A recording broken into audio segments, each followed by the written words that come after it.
Hello everyone, I'm Chester44 and welcome to this Let's Play Blades of Avernum. Last episode, we started a new scenario, a perfect forest. We had gotten trapped on an island. We were there to basically map it out and find out what was there, and then a storm hit, we got lost in a forest, lost the few maps we had, and now we're basically trying to find our way to the shore. And on our way, we happened to come across a small village of Nephil that happened to live here. Something about this place is odd, though, so we're going to look around a bit here. Two burly Nephilim guards protect this door, and they refuse to let you pass. Whatever lies in the chamber beyond is clearly not for you.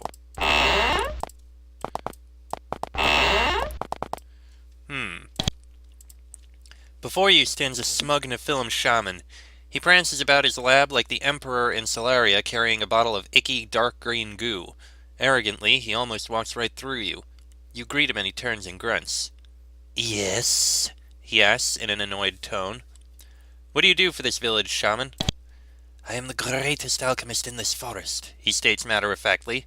"I produce potions so our forces can extract the best talent and build the perfect society." "How do you feel about the quest for perfection?" "It is our holy quest, our calling from the gods.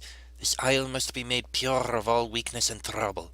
In a few generations, all the old afflictions of disease, incompetence, and disobedience will be removed." His eyes gloss over as he mindlessly recites his ritualistic creed. "It will truly be wonderful," he adds in full belief. "So your children will not have these afflictions either. Did you consider that?" "Oh yes, of course."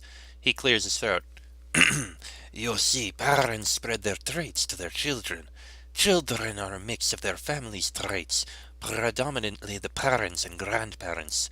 I do not deny that there will be difficulties, and some children may still be defective, but over time we will prevail. We will make this island as clean as if the gods lived here themselves." "Are you sure forcing perfection is the right thing to do?"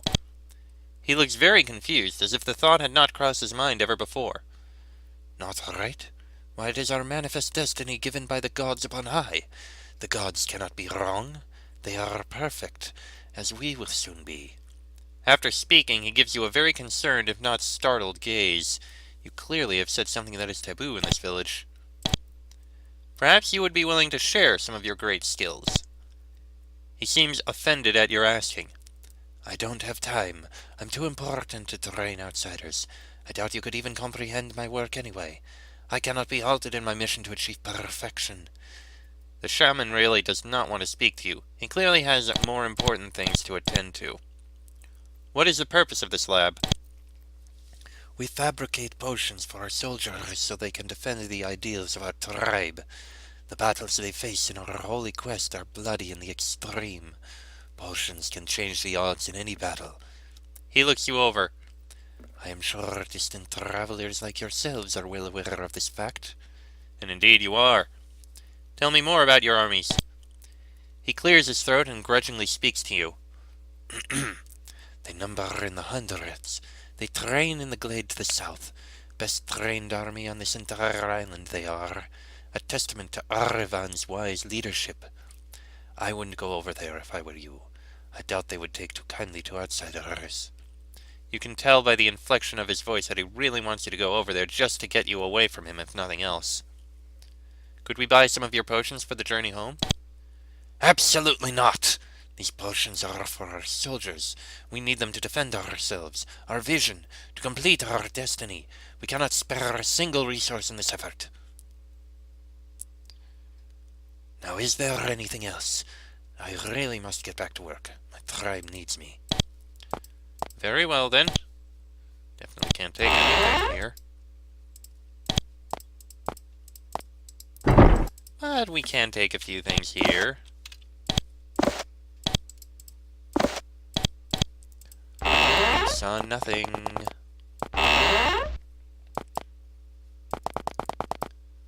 Let's see. Ah, a library.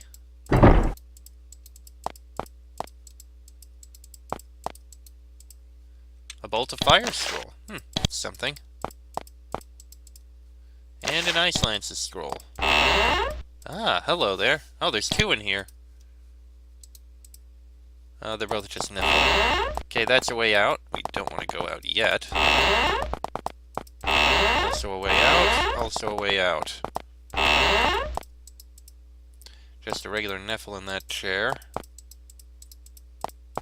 Ah, and here's their weapons. With a guard. So I'm pretty sure we can't take anything.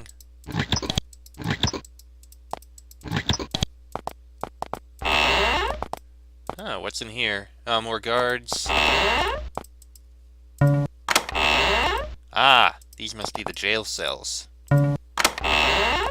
Oh, there's someone in this one. A young Nephilim stands quietly in this cell. His fur is dirty and ragged, and his body looks to be the victim of several wounds. Yet this one remains calm and strong. You see the light of confidence in his eyes. He looks you over curiously. He probably has never seen humans before. Despite this, he does not exude any visible fear. After he is satisfied you do not mean him harm, he bows and waits for you to speak. You look in rough shape. What are you doing here? I was captured for spying. They kept me alive, trying to break me, hoping that I would talk. The fools. Their tortures only make me stronger. I am not afraid to die if necessary to stop this madness. Spying? For whom? There are many of us who either did not agree with the philosophy of Aravan's leadership. There are others who could not measure up to the strict and really nonsensical standards she applies. We are the exiles, the banished. We seek to overturn this current course of destruction our people are on. We are ever growing in strength. One day we will strike. Until then we look for weakness. That is very noble. How could I join? He grins and chuckles. Perhaps, but not now. You are not trusted yet. It would be a great risk to try and recruit outsiders. However, it may be wise to consider you. But not yet. We could be very useful to you. You really should consider us. And we shall if we know we can trust you. However, we do not know your motivations, your philosophies, your allegiances. Perhaps if you establish your trust with us. Do you think your resistance stands a chance against Aravan? True, she is powerful, as are her people. However, we have creativity, drive, and motivation. Our strength continues to grow. Perhaps we cannot match her yet, but perhaps one day. Why don't you attempt to escape? The thought has crossed my mind. I shall before they come to kill me, but there is much that I still need to learn that could be useful. But that is not yet. Perhaps I could help you escape to show you my loyalty. I do not need help with that. Even in captivity I continue to gather intelligence. When the time comes I will escape. Perhaps there is something you could do to prove your loyalty. There is something I want to look at, an important document. Trying to reach it would be risky. I speak of the journal of Aravan herself. Fortunately, there is a passage to her chambers. In the back of this structure is a small storeroom. On the wall you should see an elk's head. Pull the left horn to reveal a passage. Find her journal and report anything interesting to me. Be careful, the book may be trapped. I think we may look into that. But for now, we should probably first look at the rest of this place. You walk outside of the main hall into the streets of Vikida. All of the residents look at you nervously and turn away. Everyone seems to want to not notice you, but cannot help it. You sense an odd tension and fear in this place.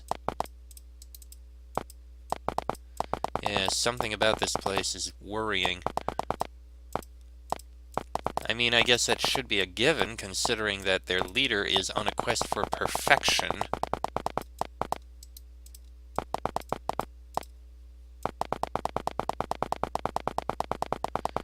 And of course, the question remains, what is this perfection that she's so eager to get, and what is the cost?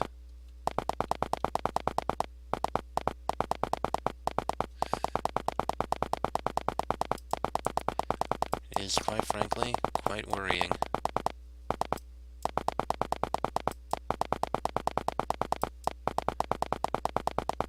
Look around in the other buildings first. Let's start with these three down here.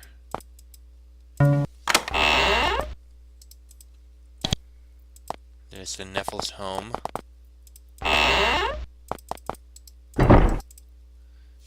Lockpicks, yes please. Some coins. You need a cloak, and you need a bow. Okay, useful. What have we got in here? Healing herbs. Healing herbs. Energetic herbs. And a strength potion. Okay. Not too bad. Now let's see what's in this big building here. Ah, this is the merchant's. Delightful. This Nephil archer is carving a bow. He looks worried and pays every great deal of attention to his work. The unfamiliar presence of outsiders is clearly not helping the situation. "Welcome to my store," he says. A long, awkward pause follows. "Is something making you nervous?" He looks suspicious at your asking. "Oh, yes, I mean, no. It's just that I must be careful to produce the highest quality product for our tribe, especially our soldiers." Baron looks around and says quietly, "There are already rumors going around, so I have to be extra careful." "What rumors are going around?" "One of my bows broke in battle, or so I have heard. The archer accused me of shoddy workmanship," he says angrily. Baron sighs and continues, "Of course, that's not true. He probably misused it. At any rate, I have to be careful that every product I produce is of superior quality these days. Not that it wasn't before, but I have to be extra careful now." "You supply the archery equipment for the soldiers?" "Not all of it. A good deal, yes," he replies with a suspicious glare as if you asked an inappropriate question. He lets the subject drop and continues his carving. "You sell archery supplies? I'd like to buy some." "Oh, but we can also sell a few things here, which is something I actually wanted to do." Surprised they have it. Why do I have an enchantment, Chris? Oh yeah, I found one, but still. Surprising that we have one of those already. Fresh food. A stout Nephilim waits quietly behind the counter. You approach and she speaks. "Good day, outsiders. Got food here. Want any?" The Nephilim palate does not perfectly match the one you're used to. However, some of the food seems edible to you. "What is the latest news here in this tribe?" She purrs, annoyed. "I'm a merchant. I sell food and not associate with outsiders. Are you going to buy something or not?" "Sure, let's see what you have. Mushrooms, dried meat, and fish." "Alright, we already have a bunch of food." Good. This room is full of the sounds of joyous laughter and carries the atmosphere of a seedy tavern. Although the inhabitants are Nephilim and you do not recognize the games, the same desires remain constant for both races. You notice an individual at the table by himself eyeing you curiously. This gruff-looking Nephil sits quietly in the corner. He actually seems interested in talking to you. As you approach, he looks you over to size you up. At last, he nods and introduces himself. "I am Nablar. Welcome, visitors." You notice that he called you visitors and not outsiders. Very different indeed. "Why do you want to speak with me?" "I am curious about you outsiders." There's that term again. "I must say we have never really seen anyone like you. That is of interest to me. I want to know more about your society. Will you tell me?" "Tell him about the Empire and your lands." You tell him as much as you can about the place where you are from the Empire that rules totally over the 4 continents, about your mission here on Valzakov. He nods. "That is very interesting. It is indeed nice to know of the world off this island. Now, is there anything you would like to know about us?" "Tell me about this forest." "We are in Vikida, the strongest tribe of this island. There are many others, but they are in hiding. They fear us, and for good reason. Many of the other tribes have been wiped out by Arivan. However, there are those who fight back. They are called the Resistance, and are very mysterious. We encountered a village to the south that was abandoned. Was it purged too?" "I don't know for sure. It is very likely in the current state of affairs," he says in a very businesslike manner. "I suppose then you know of the gruesome truth behind this tribe. Everyone knows it, but very few see the horrors for themselves. Arivan does a good job glamorizing our holy quest." "So then what do you think about your tribe?" "I don't. I suggest you do not either. At least do not voice your opinions. It will likely get you harmed." "Tell me about Arivan." "She is a capable leader. Very strong, charismatic, determined, and overall obsessed with her holy quest. Only the brave dare question her policies and tactics. Arrevan makes sure that those who disagree with her are eliminated in a timely fashion. It keeps everything running smoother. Whatever you do, do not cause her trouble openly. It will do no good for anyone. I want to know about the resistance. There is not too much I can tell you. They are a group of brave people who fight against her conquest. Some are of this tribe. Many have had their tribes purged. They have many spies and agents throughout the forest. The rumor is that their base is to the east, but I doubt that those things are very accurate. A very muscular Nephilim with singed fur tends to the forge. He paces around confidently and approaches. Greetings, outsiders. I am Pardun. I have heard of you, and Arivan commands me to assist. Judging from the icy and fearful reception you have received thus far, you doubt he is being completely sincere. You run this forge? He wears a proud smile upon your mention of this. Yes, I make the best metalwork in the entire forest. No one disagrees, no one dares challenge my skill. I suppose you are more interested in buying things than hearing me brag. I have an assortment of weapons and armor available that will get you through this dangerous forest. I'd like to see your supply of weapons. Okay, various weapons and the like. Perhaps I should buy a pike, but let's see what other things we have here first. I need some armor, of course, but nothing I want to buy right now. We're good. Why would anyone challenge your skill? Our society is motivated by being the best in your art. Anything less is frowned upon. By some fortune and good heritage, I am so skilled that few practice the art of smithing, for fear they will be looked down upon. This is not true of others. For example, Baron the Archer and Endora the Shaman are two people who are being challenged. It's a messy affair, often leaving the victim without sleep and peace of mind. That doesn't seem right. Perhaps, but what is right? If I made the rules, it would not be this way. But that's the way our tribe operates. It seems to work really well, that's all I know. Couldn't you get in trouble for voicing such sentiments? Yes, I could. I'm sure there are those who do not like it. However, there is not much they can do about it. They need me, you see, so I can speak as I want, so long as I do not get too loud, if you get my saying. I do. Tell me about your tribe. He shrugs. There is not much I can tell you that you could not learn just as well by looking around yourself. However, I suggest you heed some friendly advice. What is your advice? When you look around, do not voice your opinions openly. There are those who do not look highly on that. It is not right of them, but they are in power. So for your sake, be careful what you say and do here. In fact, you should probably leave as soon as possible. Well, can you at least share some news about this forest? Arvan has launched a campaign to dominate this forest, to clear the way for a superior and perfect society. There have been many killed, and many more will follow. Some see this as a holy mission of some sort. I see it as misguided. However, Arvan is in power, and I am powerless to stop her. Couldn't you get in... Okay. Could you share any rumors about this place? He thinks for a while. Finally, he chuckles. I've heard that there is an intelligence operative who has a thing for Arvan. They say he's quite twisted and obsessed. No one knows exactly who it is, and I doubt the rumor is true. That's the best dirt I can give you. Alright then. Well, let's take a look in these few buildings here. See if there's anything of value. Nothing in this one. And this one. Ah!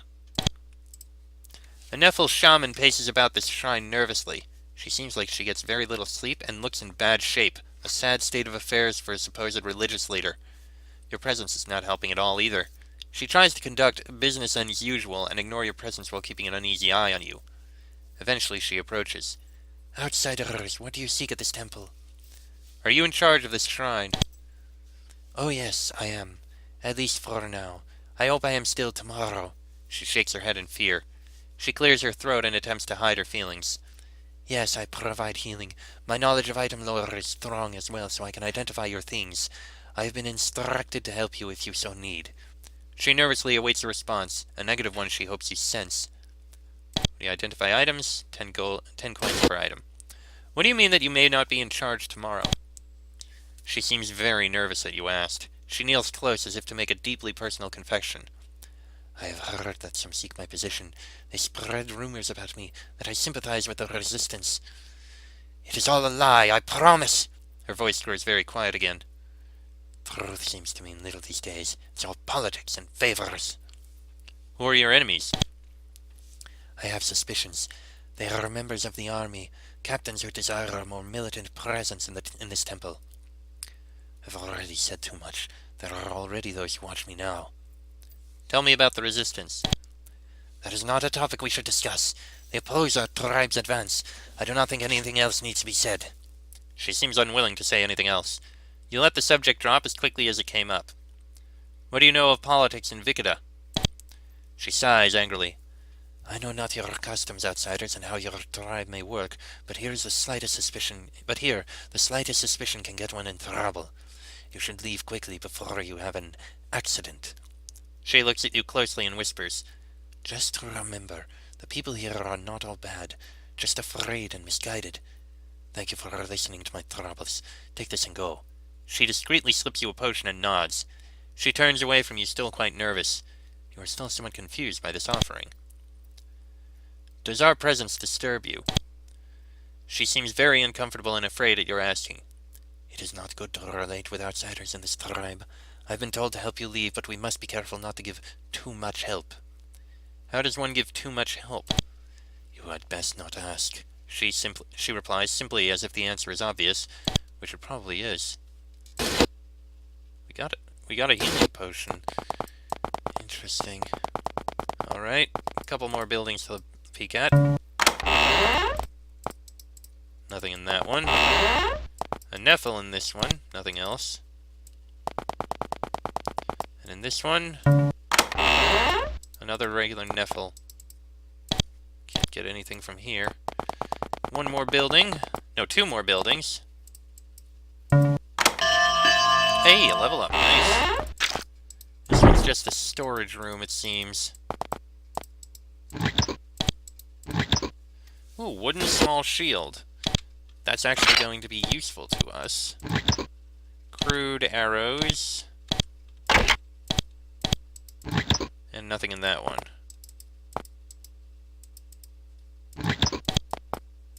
Okay.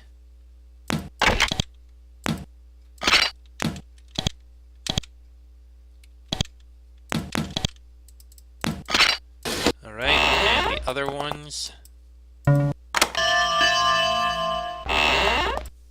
Another level up for one of us. Very nice. You know what, screw it. I'm gonna take this dried meat. And one more. Another level up for one of us.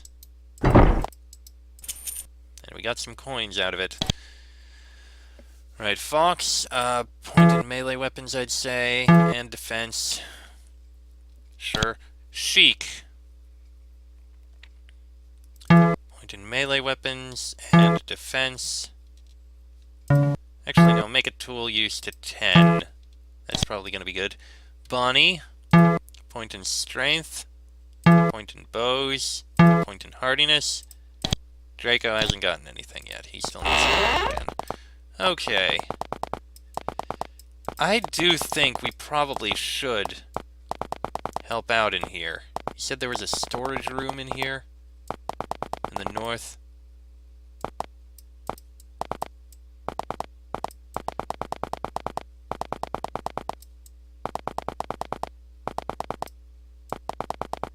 Oop, wrong ear.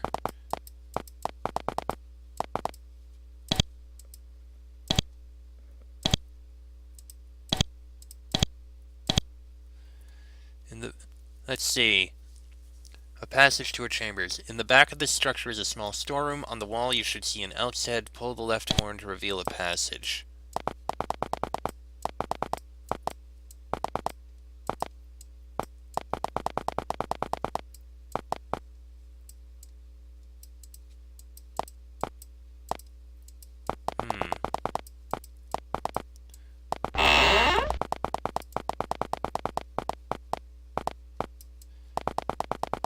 Oh, this is the storeroom. Okay. I do believe we should find out what we can. There is concerning things here. This must be the elk-head Klinger told you about. You look at the left horn and notice a peculiar mechanical aspect to it. Pulling it should reveal a passage into Araven's chambers. Pull the horn. You pull the horn and the wall next to it shimmers. You notice a magically induced outline of a secret door. A crude magical espionage technique, but an effective one. Okay, disarm the trap, and we have a healing potion and the better type of cloak. And here, this appears to be Araven's journal. It's a messy thing stuffed with lots of loose notes. You notice several green runes on the corner of the book. Looks like a crude magical ward. Reading the book would be risky. Read it. As you open the book, the runes fizzle slightly. You feel an odd sensation, but the feeling quickly passes. You wait, and nothing visible happens. After several seconds, you decide to page through it. The journal details all of Araven's ramblings on achieving a perfect society and her path to purity. The details and beliefs seem quite warped. You wonder how these radical beliefs became valued in this tribe. As you page through, you read passages of how she cleansed several small villages of those who were inadequate for perfection. From the notes, you can bet that is what happened to the village to the south. More recently, however, Araven seems obsessed with the tribe of Asmur to the north. She seems intrigued by their technological advancement, but laments their rejection of perfectionist ideals. She sees them as a threat to the achievement of true perfection and her own power, and has concluded that they must be eliminated. Over the past months, it seems, Araven has been deploying sizable forces to the north in preparation for a lightning strike force that will utterly eliminate the threat to her power. Of the many notes you find crammed in the journal, one reads, "I have infiltrated Asmor. I hope I am now worthy." It is unsigned. So Araven has a spy. You take the note. You doubt she will notice with so much clutter. The final entry details that the plan is almost ready to be carried out. She will strike at the most opportune moment. That will be very soon. However, she does not go into specifics. Klinger would definitely be very interested in this. You try to remember as many details as possible before closing the journal. I have a feeling that what we did will be noticed.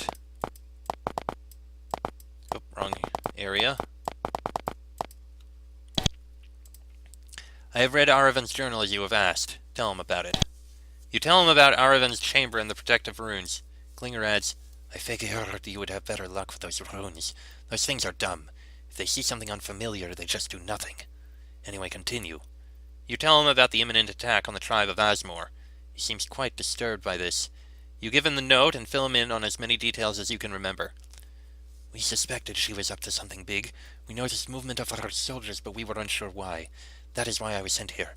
Now that I know what I need to, I can escape." "Will you need my help to escape?" He grins. "No, not at all. Escaping will be easy, almost trivial. However, the journey to Asmor will not be easy. If you want to help me more, come with me and help me travel to the north. The people of Asmor must be warned as soon as possible. They are a powerful but secretive tribe. If they are to fight off Araven, they will need to know as much as possible about the threat they face. I would confirm with my leaders, but time is too short. We must leave immediately." "I suppose I really should tell you how I'm getting out of here. We cannot go out the way you came in. The guards will recognize me and kill us all. In fact, as long as I am with you, I would not enter this building. Our means of escape is in the northern cell. Let's go there, and we can get out of there." "Let's see, I believe it's right here. There it is. Come on." "Okay, now we're out of there. The best way to escape the city is through a secret tunnel in one of the storerooms on the northern part of the village. I believe it is the westernmost storeroom. From there, we should be able to reach Asmor without having to contend with the Vikida guards. We need to keep a low profile from now on, and should definitely not return to this building. Let's go." Okay. Before we do, one thing I want to do. You sell that, I suppose. And you, Draco, you are going to get a crude pike.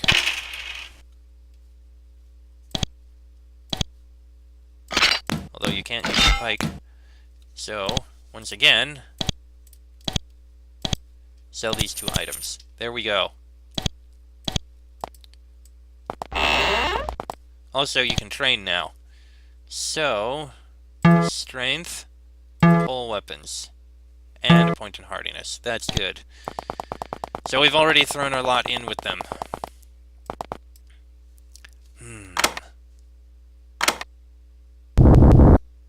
This way. And that's our way out. Which I think we'll take in the next episode. I don't usually throw my lot in with groups like this quickly, but we don't really have much option. I mean, I guess we do have much option. We could just leave them be and leave, but I don't know. I guess I just want to help them out. Even though the Empire would probably wipe them all out anyway when they arrived. Anyway, maybe this other group, we can find some way that they can survive the Empire. I don't know. We'll see. But that'll be in the next episode. So until then, I'm Chester44. That is Fox, Sheik, Bonnie, and Draco. This has been a Blades of Avernum Let's Play, and I shall see you all next time.